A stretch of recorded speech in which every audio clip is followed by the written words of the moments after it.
shop tour to pretty much show you what's there.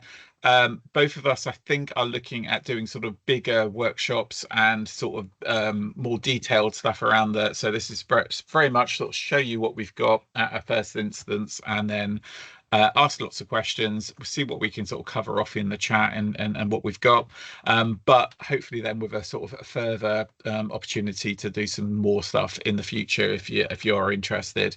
And I'm assuming a lot of people are interested because, you know, RTT is something that's, you know, really, really important, and looking at those whole demand and capacity models.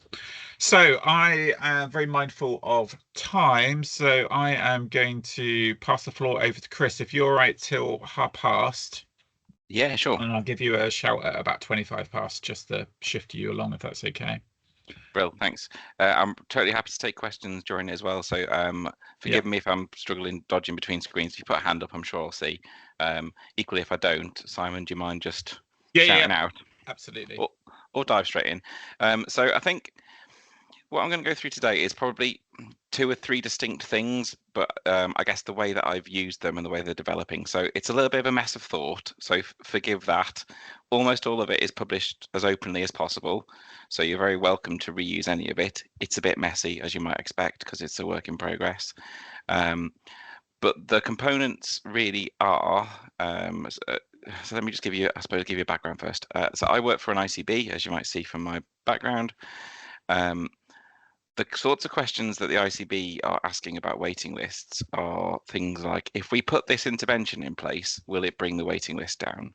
Or how long will it take to change the waiting list or bring it into control? Or what is control? How big a waiting list can we have for a given thing? So a lot of them are kind of right sizing type questions and how long until type questions, some of which you can answer directly mathematically. Others are probably better done through simulation. And the bits of simulation that I'm using are quite lightweight. So I'm not a simulation specialist. It's something I'm reasonably new to. I'm much happier in my corner with a regression model, but I'm learning my way around it. I suspect Seb and his colleagues, who are much more into simulation and I've got strong academic cred there, will be able to take these sorts of things further, but I'll show you how I'm using it. So the first component is the NHS-R waiting list package. So some of you might have seen the various things on kind of analyst networks and Hacker and other stuff that Neil Walton, who's a professor of, I think he's a professor of queuing theory, but he's got a professor of various things. He works at a business school, formerly in Manchester. He's now up in Newcastle. But queuing theory is really, really Neil's bag. And he's written a fantastic tutorial paper targeted at NHS with the relevant bits of understanding kind of and how to dissect a waiting list. So I've just popped a link for that in there. My learning has come almost exclusively from there, and then kind of reconciling it against the bits and pieces I know about distributions and things like that. So I'd really, really recommend that. It's quite short, quite concise, but the package is based on this paper. So the package has bundled up most of those calculations into reasonably simple, reasonably easy functions for you to use. And we have released the second version of that package yesterday onto CRAN. So I'll drop a link there. So it's available and ready to be used, and there is a supporting website, a package down thing, because I can talk our details because you guys are our users. So package down is a nice part of the kind of markdown framework where if you're in the build process with essentially a YAML file and a few settings in GitHub, publishing it through GitHub, each time you push the package, it can rebuild your documents, and that makes a website from the help files and the README. So it's a really nice way to build your documentation from the stuff that you have to build anyway. So there's a link there, the vignettes and the articles that go through the different, and then the reference goes to the different functions. We'd really, really appreciate your help with this. So at the moment, a few of us are getting together to apply for some funding, hopefully to take this further, but we're a long way from getting there just yet, but it is free and it's open source. So get involved. It's on the NHS-R community's GitHub, forgive the overlong link there. And now, rather than just talking at you, I'm going to get into how I've used it. So I've got 2 examples of how I've used it. So let me share my monitor, and I'm going to jump around a little bit through different programs, not exclusively R, because I want to explain my work process. So what's happened generally is that people come to me and said, can you help me understand whether my waiting list will come down by a certain time? Now, you have to dissect that question into the where and when and what and how do you do that. So that often starts at, have I got any waiting list data? So that tends to be a kind of SQL workflow. And I'm not going into our SQL server here, but suffice it to say, there is a bunch of the standard things that you might expect, but we've really, really struggled using national waiting list data. So we've had to use a whole bunch of like horrible local fudges, pulling out very specific sites of organizations, very specific referral sources, and really narrowing it down to very small things onto local feeds. So I think there is a point to be made. I won't show you more SQL because it's out of context and doesn't mean stuff. But so I know some stuff has been done with national waiting list data, but it's just not in the depth to answer the questions that we needed to answer locally. So I've had to use local flows for the first of the two things I'm going to show you. So in fact, it might help context-wise if I bring up one of the presentations I have about it. Sorry, I should have prepared this a bit more. I got home late from a dog walk, the dog covered in mud, so I've just been showering a dog until 30 seconds ago. Dog showering is very important. It's all good. It was given the state she was in. Just saying, while you're finding that, it would be really good to have a bit of a session around the package building stuff and the documentation bit. That would be really interesting and a good thing to share. Just to put you on the spot. Oh yeah, no, that's fine. So I did do something like that many years ago, and I spent more time talking about it than I did demonstrating it. So I think I probably need to revisit that. I'm just trying to remember what I called the darn thing. So I think I described it as discrete event simulation. It's not really. It's a single compartment model thing. But for those of you who know your theory on this, at the time I was a bit confused. So this first slide here is a thing that I'm trying to work with my senior ICB colleagues on in terms of how to ask a good question, which sounds deeply patronizing, but I often get asked things like, can I have all the data on? And you think, well, actually, what are you trying to answer? So I've stolen this slightly ill-fitting framework from critical appraisal of academic literature of PICO, so population, intervention, comparison, and outcome. So the idea is to try and touch on those in your question to help understand how you build the question out. So their question was, how would the introduction of a demand management system, and they had a particular one in mind, that related to GP outpatient referrals, because that's the population that we're looking at, affect waiting lists in our system?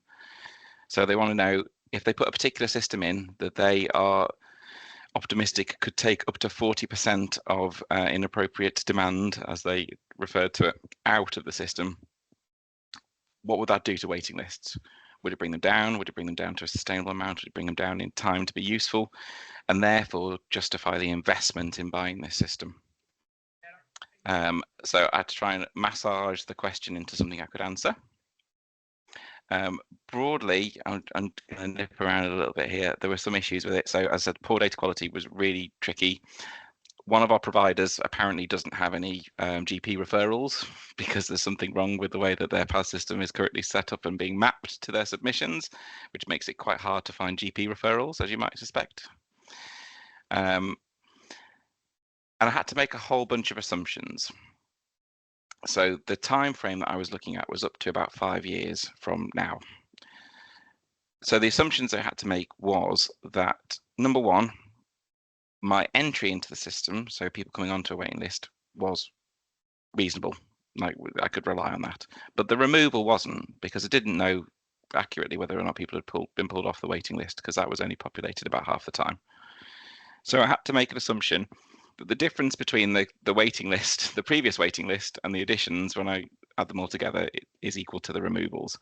Probably oversimplification, but I had to make that assumption at system level, otherwise it wouldn't work. If you do weekly waiting list data, which is how it's submitted, it's quite noisy. Now that might be all right in your modeling, depending on what you're doing, but it tended to kick my simulation around all over the place. So I tried to average it, and I was changing the parameters per quarter instead. So I was averaging them per week over quarters and using that to power it. The referral demand had been growing, so I was trying to use this framework to add these assumptions in. So I was assuming that the referral growth was going to grow 1% per year, and that the potential effects of this intervention were 0, 20, or 40%. There are a couple of other things though. So they assumed a ramp in compliance. So the way they put these things in, they're not going to have everyone in the system use them immediately. So they're going to pilot it with a few people, expand that pilot, and then mandate it across everyone. So I had also factored in different levels of uptake, if you like, of the system at different time points.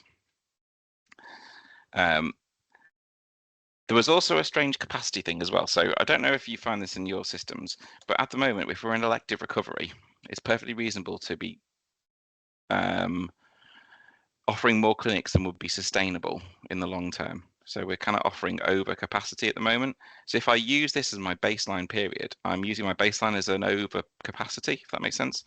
So I tried a couple of different capacity assumptions of taking the excess capacity right down to what we assumed was a bit more sustainable. So all that sounds overcomplicated, right? And it was. And the only way to factor that into the model in the way I was doing it was to build out these horrible, let me go find the right one, control tables. I might have got the wrong spreadsheet here. Do forgive me while I just find the darn thing. Well, let me show you in R, because I roughed them out in Excel, but I copied them over into R. So let me explain. I'm manually pasting in a tibble here. Now I could have put this in as a CSV or whatever else, but I'm setting up a control table which has rows, and each row represents a time period. So that might be a year in some cases, it might be a quarter in other periods.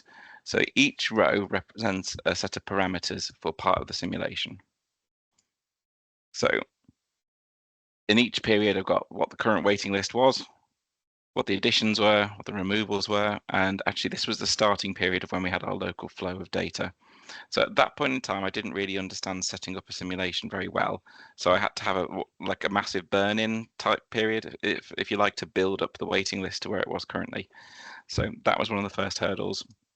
And then I've got a number of different scenarios of the adds and removes with 0 effect, the adds and removes with 20% effect, and the adds and removes with 40% effect. So that was just a control table. So then I start iterating through using the NHS-R waiting list functions. So I will go and show you a couple of the functions in a second. But broadly, I was using this table then to step through the different parts. So I'd run the very first control period just to check that I had built up my waiting list properly. So you can see I've indexed each of the things with just the first part of the table. And then I would plot that out, and that would look something like this. Let me run it. Just from a workflow perspective, I don't know what people like to do, but I like to try and set a global plot theme at the top because I feel like it just makes everything a bit more consistent. So that is a ggplot theme set. So, and I just formatted them as dates because they don't always come out very nicely as dates. So this simulation function then runs and generates a simulated waiting list. So that waiting list then looks like this. So imagine each row is a patient. So you've got the referral dates, the date that they're added, and the removal date, the date that they're removed. It's a single compartment model, so it's just in and out. We haven't got any percentages of people reneging or leaving the waiting list or things like that for anything other reason. They're either on the waiting list or they're not. It's sort of reason agnostic. So there is a function then that translates that into a queue, which is just a sort of pivoting round and accounting per day how many open queues, how many open pathways do we have? So how many are on the waiting list on each day? Again, that function's in the package, and it's just sort of pivoting it around and rehandling it. But what I was doing there with the first period was I was trying to check that I got up to roughly the waiting list at that point. So it was a test for me. So I was trying to say, for my first part of the simulation, I need to make sure I build my simulation up to where the waiting list currently is in the system. So I need to start from where the system is. So then, as you might expect, I've got to do this a further, what, 16? It's a further 15 times. So in walks the loop. So this is where we loop through and go through each part of it. Now, there are better ways to do recursion than this, I'm sure, but it's not always my strong suit. So I have written this as a loop here. So for each I in the sequence, call row I of the table as the different parameters and put them into the function and run the function. And then that, I had some really helpful advice from David Ford over at NHS-R, who's offering some comments on the NHS-R functions package of the, why don't you collect them in a list? That would be easier. So I've now changed that in my vignette. But here, this was before that, because at this point I was trying to dynamically create objects. So let me run this. So I was trying to create 16 waiting lists that were indexed TNO 1, 2, 3, 4, 5, 6. Slightly stupid to do that in the global environment. It would have been much better to do it in a list, as David pointed out. So I would recommend that as a change. But this then iterates through, builds my 16 lists when it's ready, and they will appear in my environment. And I've done one for each of my different scenarios. So one for the 20, so one for the 0, one for the 20% effect, and one for the 40% effect. And then there's a whole bunch of further things of translating them into queues and other such. So, and where are we going too much further with this at the moment, because unnecessary detail sort of taken away from the point. But the idea was to run these simulations over this complex period with those changing parameters. So, you know, as the program takes hold, when does the compliance come in? And that was all done sort of logically from talking through these time periods beforehand. So it was knowing when the different parts come in. So you can see these parameters vary quite a bit here. And that was all done in conversation with my colleagues who were running the program about when they think they would implement the program, what effects would happen at certain points. So I would say the hardest part for me is planning your simulation in this sort of sense, is planning the time periods at which you you take different effects, rather than running the simulation function, because really the simulation function is just a loop across all of these things in this table. And then the nice thing about the package is that there's a whole bunch of let me skip down some of them. There's a whole bunch of calculation functions here. So calculating your target capacity, calculating your target mean weight to achieve various things. So you can then roll out the different parts of the package depending on what your question is. And I won't go through all those in huge detail because I'll switch to a simpler example in a second and you'll see some of that there. But this is where I'm going to just hop back to the waiting list package and say, go and have a look at the things in the reference here. So if you're reading the paper, you'll understand what we mean by queue load and things like that. You'll understand what we mean by relief capacity and things like this. So all of these are kind of mathematical functions for working them out. And it's important when you're doing this that you understand, well, I suppose one of the things about distributions of it. So let me show you the plot. So if we consider the 18 weeks kind of standard that we see across the NHS, you might think maybe we could meet it at different mean weights depending on, you know, what capacity we have and what demand we have in the system. But I'd like to challenge that with the rationale that waiting lists and queues like this are exponentially distributed. So they have a mathematical structure to them. They have a distribution. So here I have plotted out the exponential distribution with some help from Tom Smith, because I did a slightly more complicated plot that didn't actually convey it very well, and Tom sorted out my rubbish for me.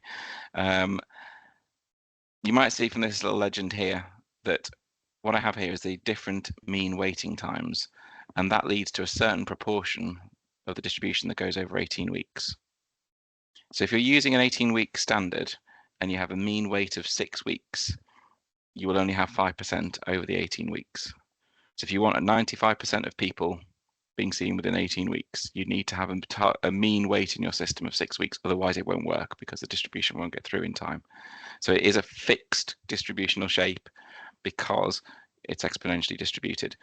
And I found that this is a bit of a wake-up call for the elective care people and the other commissioners in my organisation, because I was being asked things like, well, we'll try and get this done to whatever the target is, but we'll aim for a 12-week average. It's like, well, no, because you can't do that if you have a 12-week average.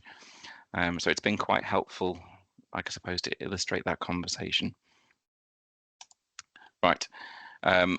Forgive me if I'm tying any of this in knots. Let me go for a slightly simpler problem, which we tackled recently. Let me just find the script for it.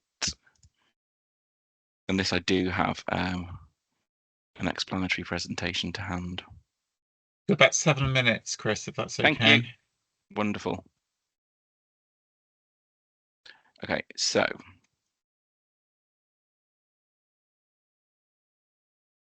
the question that I was asked a couple of weeks ago was to do with opportunity cost. So for those of you who've got a kind of economics background, we've heard that before. I'm sure that you can explain this better than me.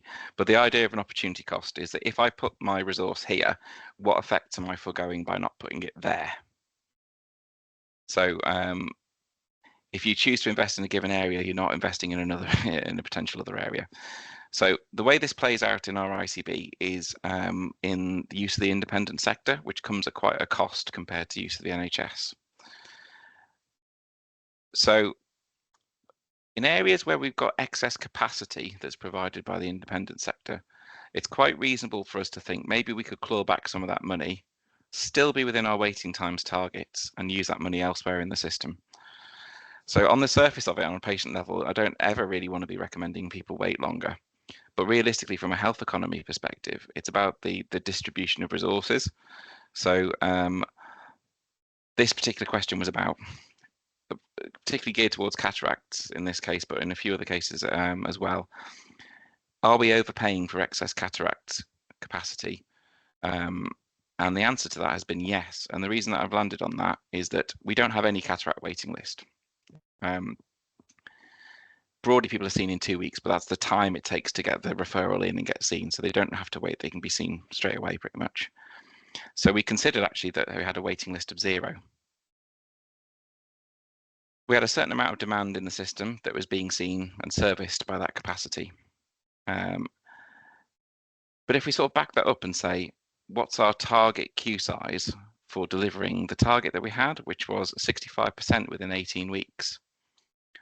Actually, we could have a sustainable queue size of nearly 5,000. That sounds horrendously high, right? 65 is quite a low target. So I modeled a couple of other targets as well as 85 and 95. And I think it's important that you have the rationale in your head of this 65% target, which is by the end of next year, I think, currently for elective recovery, and then it will go up.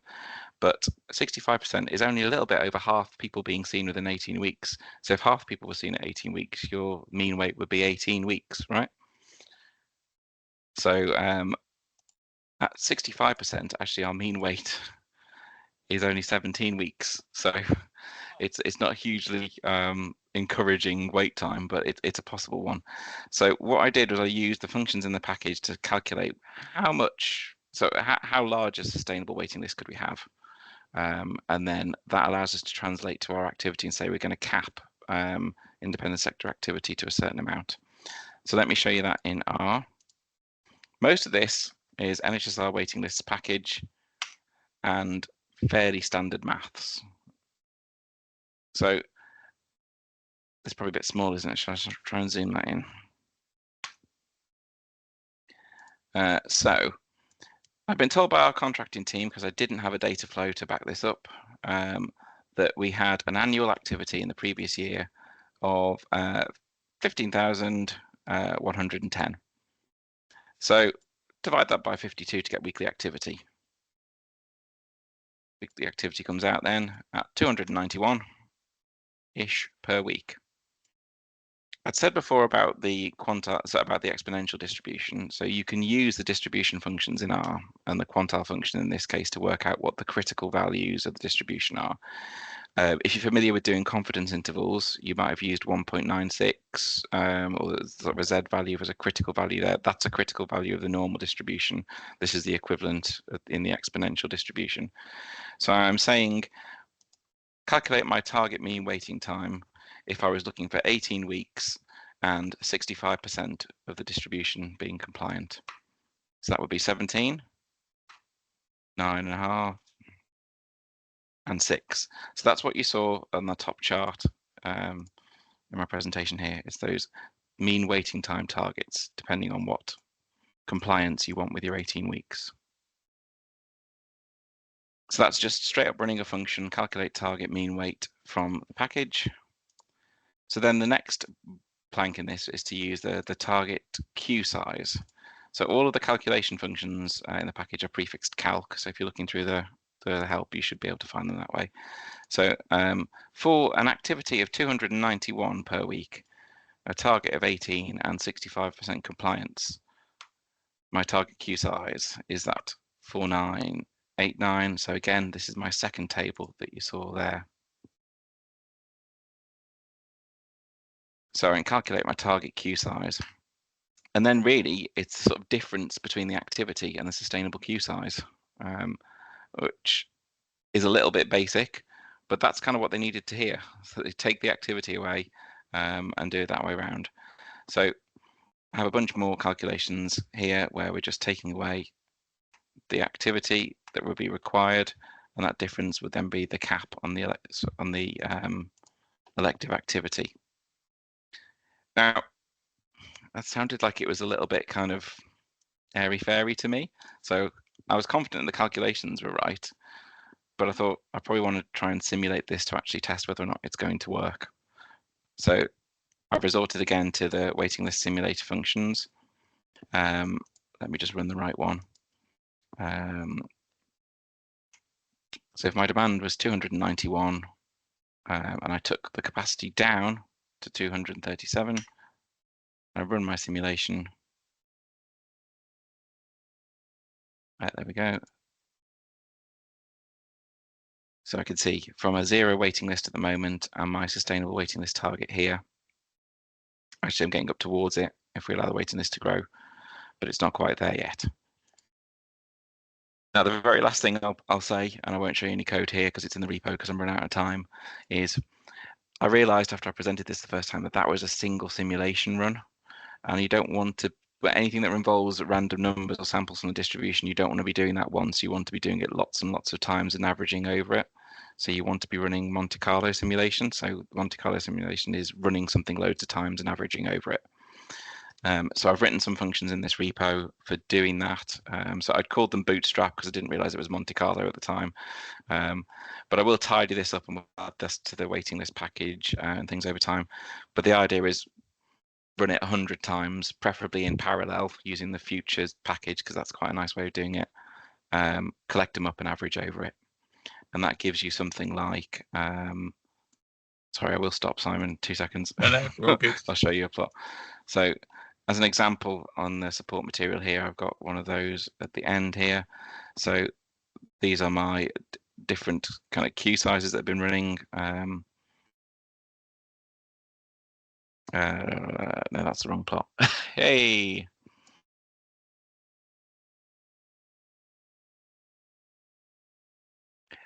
Note to self, prepare more for these sessions in the future. I'm going to stop there. As soon as I get the stop sharing option, there we go. So as you can see, it's a load of work in progress. So we built the package. I'm using it in 2 or 3 cases. It's quite in-depth and quite hard to explain because it's often very context specific. But broadly, I'm trying to run simulations based on some target values for waiting lists that are calculated from this package. And the package is based on Neil's paper, which has got a lot of the foundational theory for understanding waiting lists. Fantastic stuff. There are a couple of questions in the chat if you're happy to Yeah, no problem. put those in there. Fantastic stuff. Just very mindful of time, and obviously we've got to whiz through what we're doing as well. So what I will do is I'll probably make the session go on a couple of minutes at the end, and I'll just make sure I read the questions, and if you could type in the answers as well, just so it's there for the recording later. But fantastic stuff, and I think there'll probably be lots and lots of questions. And yeah, we can sort of follow through on that and hopefully get you set up with the NHS-R community to do a longer, more in-depth session. And we definitely would love to see more of the code and the gubbins. So, but yeah, fantastic stuff. So without further ado, it's Seb and me. So I'm also talking about RTT modeling. I'm going to whiz through our slides super fast. So just to say, this is all built on paper done by Rich Wood and Dr. Worthington around elective modelling, and we are using a multi-compartmentalising model methodology. Not going to talk about that, not going to talk about that, not going to talk about that. So this is our basic multiple stock and flow system, and this is sort of the underlying bit, but it's much easier to explain this by the medium of CHAPS. So if we imagine this is our waiting list, and this is the months of waiting that these patients have been waiting. So we've got 5 patients waiting up to a month, 2 patients up to 2 months, etc. So if we look at the flow of what happens within our waiting list, so this is our snapshot at the end of our time. We start our next month. So what happens is everybody, those patients that were waiting 2 months are now waiting 3 months. Those patients that are waiting 1 month are now waiting 2 months. Those patients that are waiting up to a month are now waiting up to 2 months. Then we have some new patients coming in, so which is our referral. So those will be our patients waiting up to a month. And then obviously we also have a number of outflows. So we have a number of completed pathways, and we know that sort of patients get sort of seen across the different waiting list times. It's not a first in, first out system. And we also have a number of reneges, which is basically patients coming off the waiting list other than being a clock stop. So whether they've won the lottery or being run over by a bus, who knows, but they've come off the waiting list for not being a completed pathway. And then that's what the waiting list at the end of the month looks like. And then that whole process happens again. Everybody moves up a month, and then we have some new referrals coming in, and then we have sort of our completed pathways and have our reneges. So basically what our model does is calibrates over a period which you can specify, calculates the average number of referrals, calculates the average capacity and how that is spread across those different pathways. It will then obviously take the existing waiting list bins, move everybody on a step, add on the elements of referrals, taking away the completed pathways, taking away the reneges, and that will give us then a predicted element of where we think things will be next month. And we can then sort of push that all into the future. What's really interesting is that sort of capacity and seeing how that capacity is spread. So this is sort of the numbers of months waiting and how much capacity of our service is spread. So we see a lot of capacity is given at the front end of the system, which is, I would imagine, is our really urgent patients and those that sort of urgent need. So we see that a lot of our capacity is put at that end. And then as sort of, if you're in the middle waiting, you might get seen. And then obviously when we've got some excess capacity as some capacity left over, then we start targeting those patients who are at the sort of far end, and then we sort of start tackling the longer waiters. So it's really interesting. We've kind of got this U shape of capacity, which we can then sort of apply to our model. What we've also then taken into account is, well, what if in our scenario we say we're going to wave our magic wand and give you some more capacity, so you can see what impact that will have on our waiting list.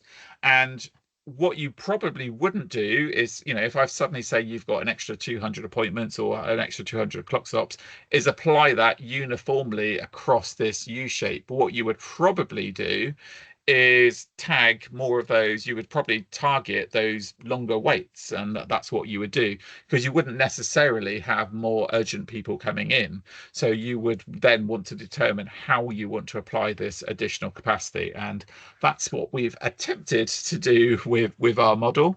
And also very, very interesting to see that sort of reneging parameter, and it's different across different areas. Don't get me wrong, this is obviously just a sample of a single thing, but when you are looking at different sites and different different treatment functions, how that reneging is carried out doesn't appear to be specifically consistent. So it doesn't appear that the longer you wait, the more likely you are to renege. It's very inconsistent, but our model just learns off the data and uses those parameters as a way going forward. I think that's probably the quickest and dirtiest explanation of our model, and I'll hand you over to the not quick and definitely not dirty Mr. Sebastian Fox.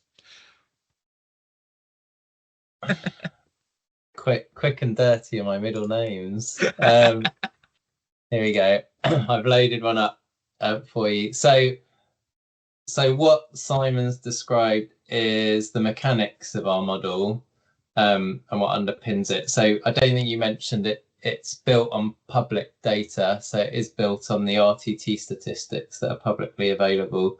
But you can put your own data in as long as you have it in the right format. So the next step we've done, so what Simon's described is currently an R package. It's not on CRAN, but it's just in a public GitHub package.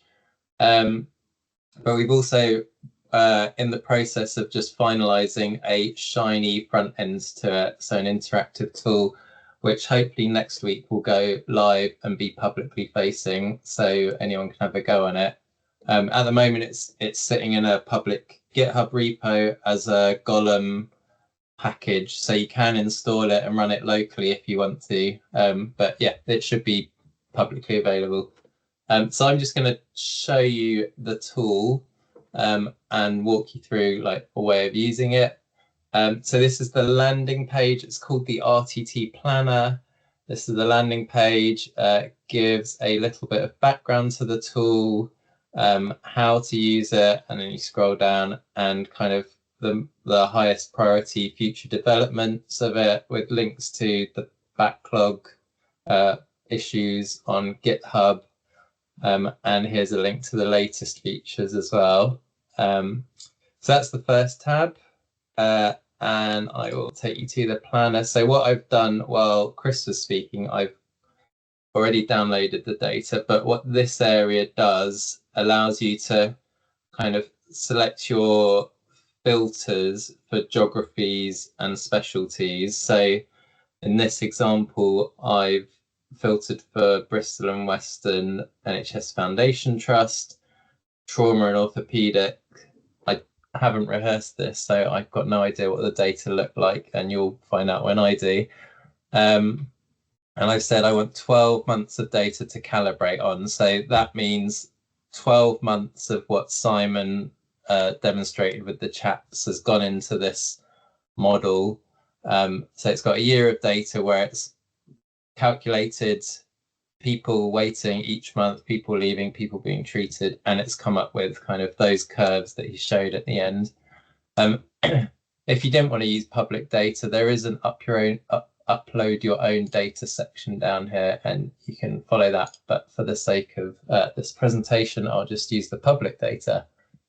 So on the right hand side, we've got our scenario planner essentially.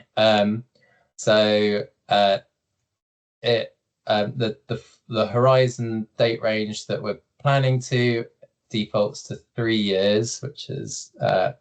So the latest data, I think, publicly available must be February 25. Here we set the referral. So for what I'll show you, I'm just going to say an annual linear increase in referrals of 3%. So that's what the linear button here means. So I'll just show you this because I worked out how to put charts in a tooltip, which was very exciting. But so uniform means you can kind of have a stepped increase into your forecast period, but a linear one is it gradually increases, which is maybe a little more realistic. And then you can use it in two ways. So what I shall do initially is I'm going to say, what if we do nothing? So I'm going to say I'm estimating performance from capacity. What's my performance going to be if I have treatment capacity inputs? So do nothing would be keep my levels of treatment capacity. These are treatment capacity is same as clock stops. If I keep them the same as they are at the end of the calibration period. This doesn't matter because it's 0, but I'll leave it on linear. And then there's this skew feature, which I just need to move you guys. Let me just do this. The skew feature, which Simon talked about, we called it an advanced setting. Oh, this doesn't look great. Maybe I should have chosen a different specialty. Never mind. See what happens. So essentially, what this means is Simon showed those charts at the end. This basically is the treatment capacity rate by the number of months waiting. So it looks like from this chart, about 10% of people on the T&O pathway at this trust who have been waiting up to a month are being treated. If they're waiting up to between 1 and 2 months, it's similar, etc., until we get to 12 plus months, where they're looking like it's about 45, just over 45%. So we have the option of changing that. I think what Simon showed was more of a U shape. Yeah, which is what we normally see. So this is a bit of an odd one. Yeah, actually, I'm gonna load my own data to to make it. Actually, no, let's go with it. So the skew, essentially what this skew option is doing is allowing us to say, I want to add a bit more weighting onto longer waiters or shorter waiters. So a skew value of above 1, if I do that, so 1.3 is the yellow line. So it's actually saying I want to treat people, I want to use my calibration period as a benchmark and rotate it or adjust it so I'm treating people who are waiting above a certain point more at a better rate, a higher rate than people treated below that point. Just note that in all of these at the moment, we've assumed the 0 to 1 month as the kind of urgent period. So people that are treated currently in the 0 to 1 month are likely to be treated because they're urgent cases. So in all these different skew settings, we're saying don't adjust that number. We can't control that. That's just a reactive thing. So I'll put it back to 1 anyway, because we'll come on to that a bit later. So we're saying if referrals go up by 3% in a linear way, if treatment capacity goes up, doesn't change, and we continue to treat people in the same profile as we have done in the calibration period, what does that look like? What will happen? So here we go onto our results tab. So I'll just show you what these charts look like. So this is referral increases, monthly referral increases by 3% over the year. Capacity should be flat. And then the model distribution just shows all these things split by month. And the model calculates reneges, like people coming off the list, like Simon said, that weren't clock stops for treatment. And that's what the renege profile looks like. And then, so you can see what the impact of all of that was, because the data are broken down by month weighted and by time step. We can see what that has, what the effect on the waiting list is. So interestingly, it's coming down until a kind of inflection point where it goes up, where I assume referrals starts to get slightly higher than capacity plus Renegs. Is that what you're going to say? That kind of makes sense from that first point, in that it looked like they were definitely concentrating on their longer wait. So it looked like that is a waiting list which is on its way down for sure, which is why we haven't got that such a pronounced U shape. And then, yeah, obviously, because in this scenario we were increasing referrals, it gets to a point where we obviously get a tipping point and we start seeing that overall number going up. And I guess we're going to see that in performance as well to some extent.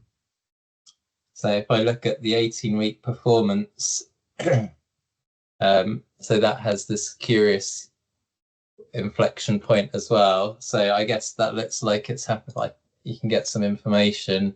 So in August 26, we've got referrals at 401. Capacity, I shouldn't do this live because it's all going to go wrong. So referrals are slightly higher than capacity by about 30. We've also got Renegs at about, so they're quite, so that's the inflection point. So they're about adding Renegs plus treatments. You're almost getting referrals, which is why it's turning at that point. Okay, so what we could do at this point now is say, all right, well, what is the effect of increasing our treatment capacity by 3% as well? So just have a look at how that, so that's the increase. And what that does is it keeps the waiting list going down because I guess capacity's remaining higher than referrals, and it improves performance continuously.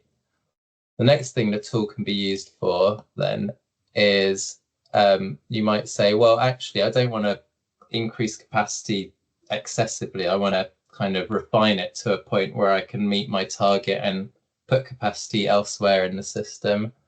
So you can optimize your capacity from performance targets. So you can say, so it gives you the latest performance. This is the latest 18-week performance, 60.5. And I can say by next March, which is only, well, actually the modeling starts at March, so it's a year away. I want to improve my performance by 5%, say 65.5%.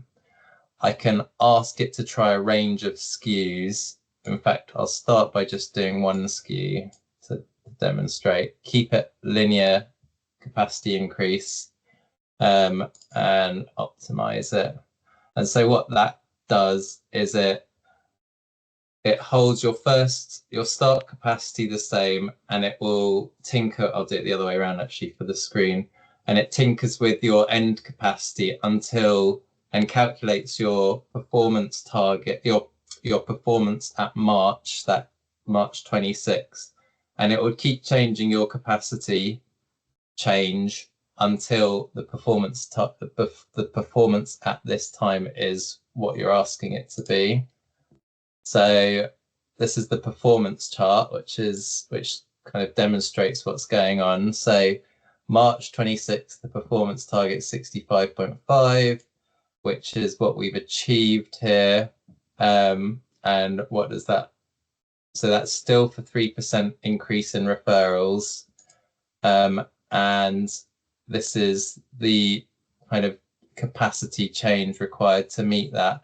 So this is March 26 when the target is met, and there's this feature of this tick button here, which just basically says, can you change capacity in parallel with referrals following meeting that target? Because if you carry on projecting the capacity in the same way, then kind of extreme things happen, like waiting lists clear, or they get enormous, or depending on the direction of capacity compared to referrals. So that's that. And then finally, you might want to do multiple targets. You might have a kind of bigger plan in store. So there's your March 26 target. Say we wanted to in March 27 increase it by another 5%.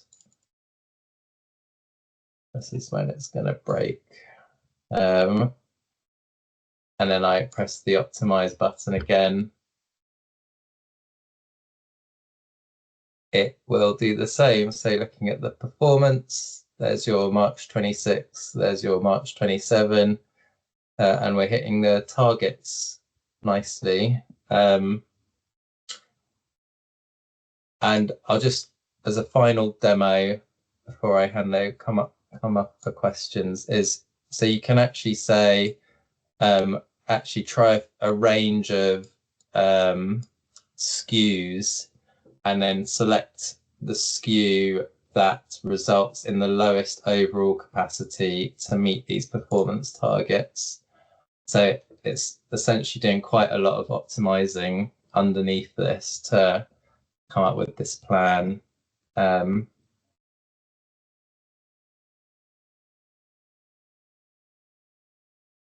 it's done that, and essentially it said it's a slightly smaller SKU than the one that we defaulted, the one that was calibrated.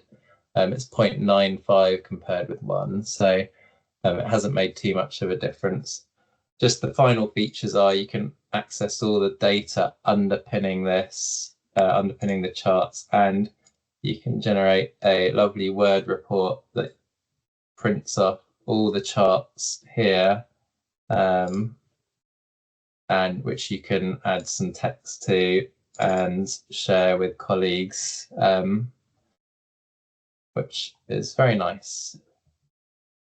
So I will stop there and have a few minutes for questions. Yeah, I mean, I'll just preempt a couple of questions. So generally, when we are talking about capacity here, we are very much talking about the currency of clock stops, not capacity in the traditional sense, as it were. We are doing some additional work looking at pathways and doing a bit of process mining to understand what capacity is actually required. So if we were saying, you know, we want to do a clock stop in trauma and orthopedics, we know we got to do an extra 500 clock stops because that's what our model has predicted we need to in order to meet our target. What does that mean in real terms? And what we want to say is we're either looking at a really naive approach where we can just look across the pathway and say, well, on average, it takes, I don't know, 3 appointments and 4.2 bed days. So we just calculate our 500 and times it by that much to give a guesstimate of capacity. Or we're looking at a little bit more of a detailed sort of looking at the sort of pathways using a sort of process mining approach, and then we can use a bit more of a clever sampling method to come up with that capacity. But essentially that would then help us, obviously if we're trying to optimize the waiting list entire target, we could then look at actually what's going to get the most bang for our buck in order to you know, in order to achieve our overall target, what's going to give us the most bang for our buck in order to, you know, the least amount of additional bed days and the least amount of activity.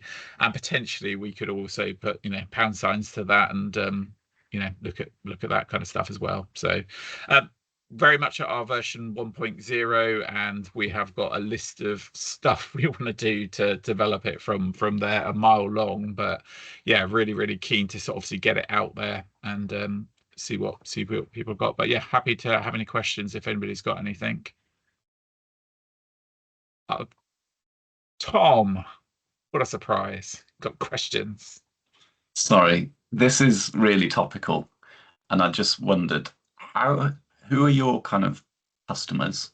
Because you can tell that you're engaged with customers, either that or you're in someone's head and you're anticipating, you know operations well enough to kind of know exactly what they're going to ask. But this seems really topical, and it feels like from what you've just presented, you're quite close to some customers who are asking for refinements, and I'm just curious about what that looks like.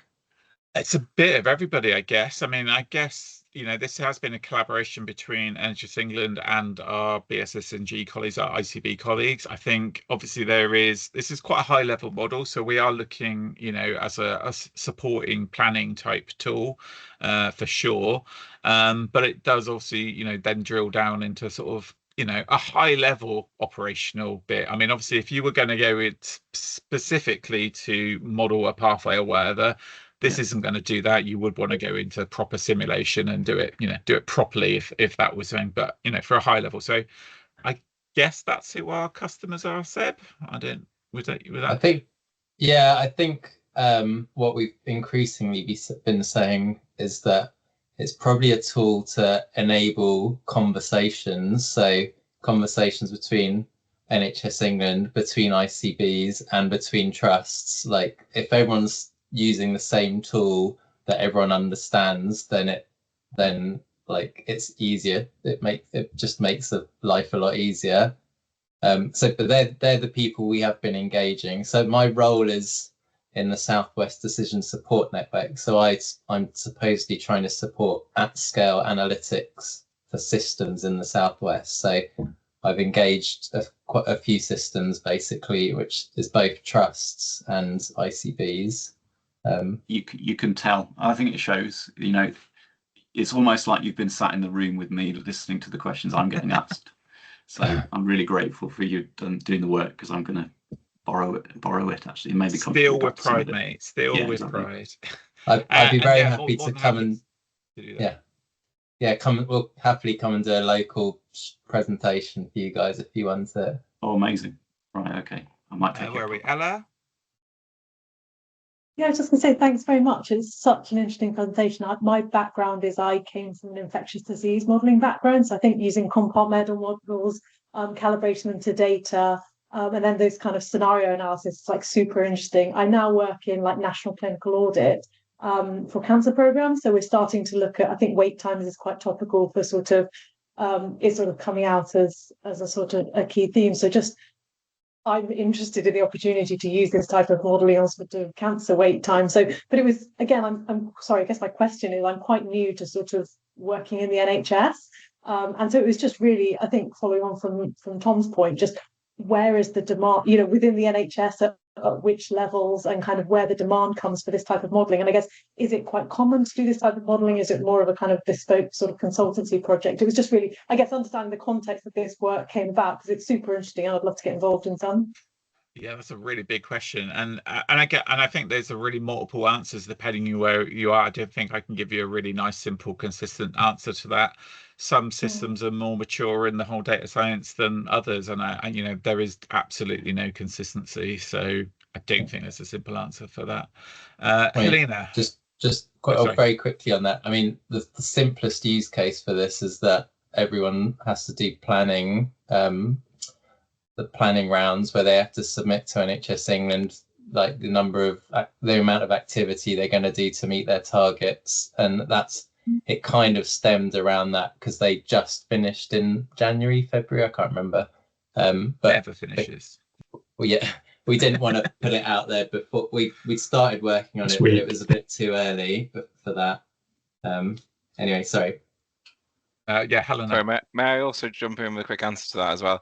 I think our ICB is a long way behind on things like this, but I think population health management element is quite a good area for this, for long-term conditions, people transitioning from sort of healthy to pre-disease to disease and things like that. And there's a few examples, like Seb's team actually are doing some things in those areas already, and there's Adrian Pratt's Markov model things and stuff like that. So that's another area it's used in, kind of long-term conditions and population. It sounds like sort of ICB level, though. I mean, it sounds like variation in demand across ICBs, but it's sort of ICB planning where this type of tool and simulation is useful. Is that a kind of fair reflection? Yeah. Sorry, Helena, third time. Get in there. Sorry. Yeah. No, I mean, yeah, this looks great. I'm definitely going to try and use it. I think it will definitely be useful for us at trust level. I had a question that might be just bad listening. You might have already mentioned it. So you're reneging in the model. Does that vary? Is that just set, so you've kind of calibrated that based on like past reneging? Does that change based on the waitlist size? If you kind of you're projecting waitlist to go down, does your reneging, does your number of people reneged also go down? How does it handle reneging under a changing waitlist size?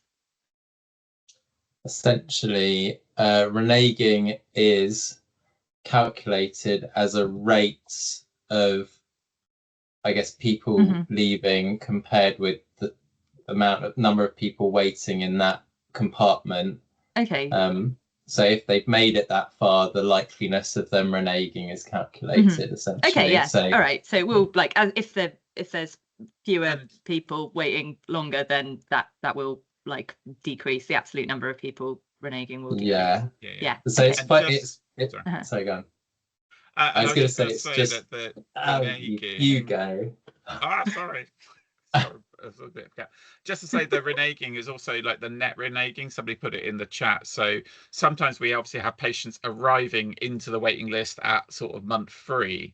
So it, in effect, that reneging is the net amount of reneging. So it could be people arriving and it could be people departing, but it's the sort of net amount that we then sort of take off. It's usually definitely more people departing than arriving, but we do know that people sort of jump from one to another. So, you know, the fact that they've come off the waiting list in one area is possibly because they've joined a waiting list in another function. So it kind of takes that into account, but we can't actually track that on a patient by patient level, you know, because we haven't got that level of data, but it kind of takes that into account. Okay. Thanks. Sorry, Seb, carry on. I was just going to say that there is also an interesting relationship between reneging and treating, because they both kind of moderate the size of the waiting list. And so if you let people stay on the waiting list longer, if you change your curve and don't treat people early, then more people renege. I mean, yeah, that there's a cost benefit to that, but a health disbenefit. So yeah. Okay, cool. That's fabulous. I'm going to carry on. I'm just going to read through the questions unless anybody else has got any other questions, just so we've got them for the recording, because I don't think it necessarily shows the questions. So I'm going to go through that. Otherwise, massive thanks to you, Chris. Really, really helpful. Definitely will pick you. I mean, it'd be really good if you could come and do a bit around that package and doc stuff. That sounds really, really interesting as well, because who loves writing documents and supporting SOPs and stuff like that? So yeah, if we can work out how to do that, that'd be awesome. Thank you ever so much, Seb. Really, really appreciate it as always. Really interesting model. We've put the GitHubs into the chat. I'm sure we can link them when we get this up onto YouTube on the NHS-R channel as well, so we'll try to get those. And if you haven't got any slides you wish to share, Chris, then do bung them at me and I'll forward them on. We've got our slides.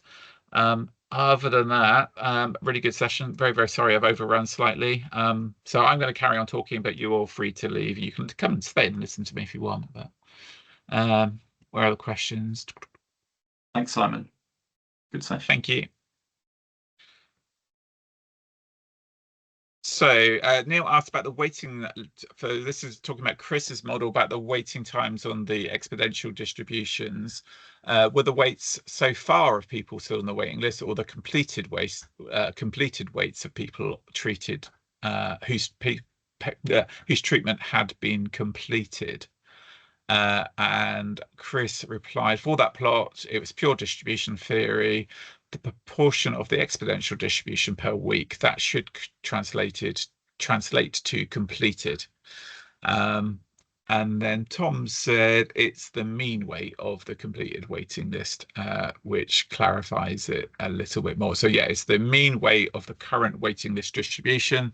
So it's the current waiters, there is no lag or need to wait for people to be removed from the list before they become relevant to the method. Does that cover it? Do come in, Chris, if you can explain that better than me. No, so all I was going to say was, I think that with the model that I'm running for simulation, it is crazy simple. It is just flow in, flow out. It's nothing like as complicated as the second model we looked at here, which is actually more calibrated to a real world system. So depending on what your question is, that's been suitable enough for me to simulate the sort of questions I'm asking, but it's not really a good representation of how people work in the system.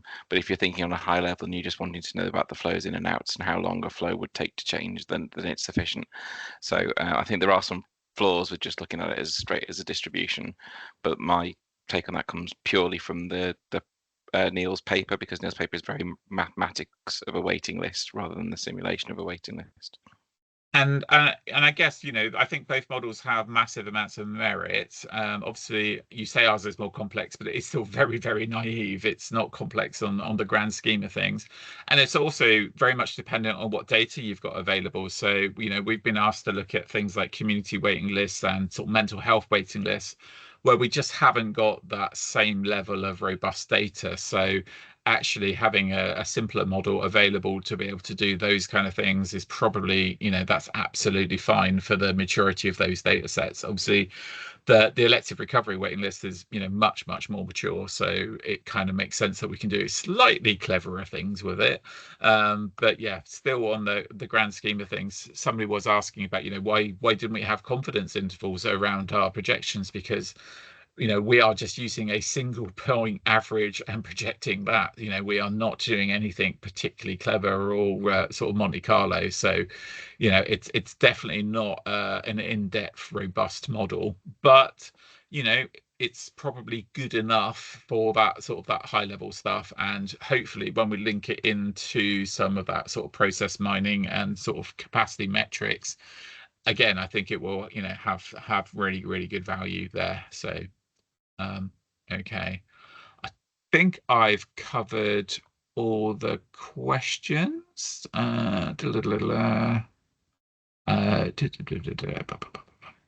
Awesome. Thank you ever so much again, and catch you next time. And I'll make sure this is sent over to our community for uploading. Thank you again. Cheers all. Thank you, everyone.